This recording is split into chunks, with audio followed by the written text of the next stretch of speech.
Mahigit 17,000 residente na sa pilitang pinalikas sa Laguna dahil pa rin sa bagyong Ruby.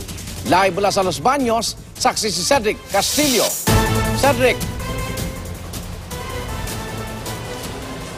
Jessica, na alam mo, binantayan natin, inurasan natin bandang alas 3 kanina madaling araw na nagsimulang bumuhos ang ulan dito sa Los Baños, Laguna.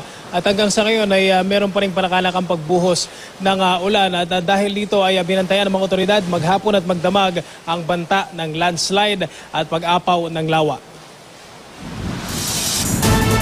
Bagaman kapansin-pansing bahagya lamang ang lakas ng ihip ng hangin, buong araw at gabi namang walang humpay ang pagbuhos ng ulan.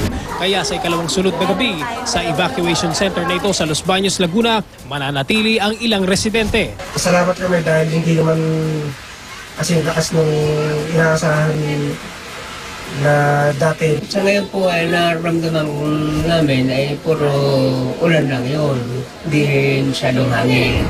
Mahigit 17,000 residente na ang sapilitang inilikas. Ayon yan sa pinakahuling tala ng Laguna Provincial Disaster Risk Reduction and Management Office ngayong gabi. Dito sa Barangay Bambang sa Los Baños, Laguna, tapyas ang isang bahagi ng Mount Makiling. Sa kabilang bahagi naman ito, rumaragasa ang kulay putik na tubig.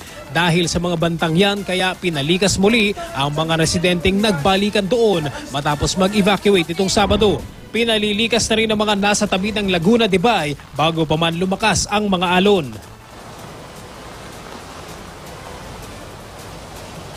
Igan, anunsyo mula sa Office of Civil Defense sa Region 4A, bukas ay buong Calabarzon ay suspendido ang klase sa lahat ng levels. At live mula rito sa Los Baños, Laguna, ako si Cedric Castillo, ang inyong saksi.